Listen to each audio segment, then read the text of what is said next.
ဝဲမင်္ဂလာပါ knockout punch ကနေပြန်လဲကြိုဆိုလိုက်ပါတယ်ဒီနေ့မှာတော့မကြာသေးခင်ကပဲ Brandon Royval နဲ့ပွဲပြီးမှာ Joshua Van ကိုခပ်ပြင်းပြင်းလေးတိုက်ခဲ့တဲ့မနက်ကဲရဲ့အကြောင်းကို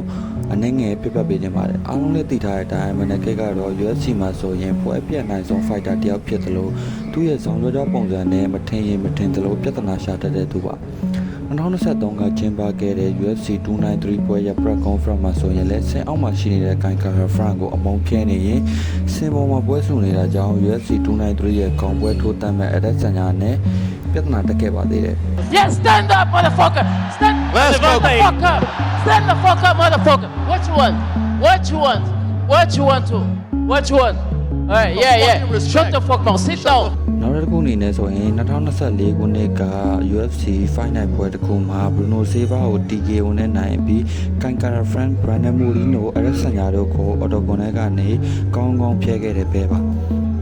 Kai Frank. Moreno. Cadesanya. And I'm the next. ပြီးခဲ့တဲ့တနင်္ဂနွေနေ့က Brandon Royval ကိုလည်း TKO နဲ့နိုင်ပြီးမှဆိုရင်ချန်ပီယံဖြစ်တဲ့ Joshua Van ကိုတော်တော်ချမ်းတဲ့စကလုံးတွေတုံပြီးတော့လေတိုက်ခဲ့ပါသေးတယ်။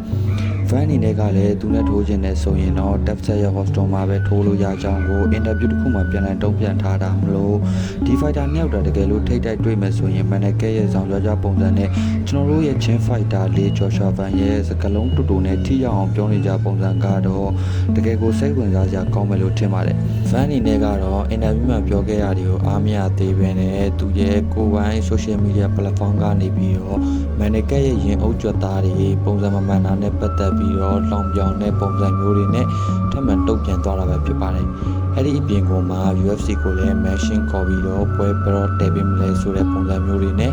မေးခွန်းထုတ်တာဖြစ်လို့ဒီပွဲကတော့စောင့်ကြည့်ရမယ့်ပွဲကောင်းတစ်ပွဲဖြစ်လာမယ်လို့ထင်ပါတယ်။ဆိုတော့ဒီနေ့ပြပပေးခဲ့တဲ့အကြောင်းအရာလေးကတော့ဒီလောက်ပါပဲ။အဆုံးထိကြည့်ရှုပေးခဲ့တဲ့သူတွေအားလုံးကျေးဇူးအများကြီးတင်ပါတယ်။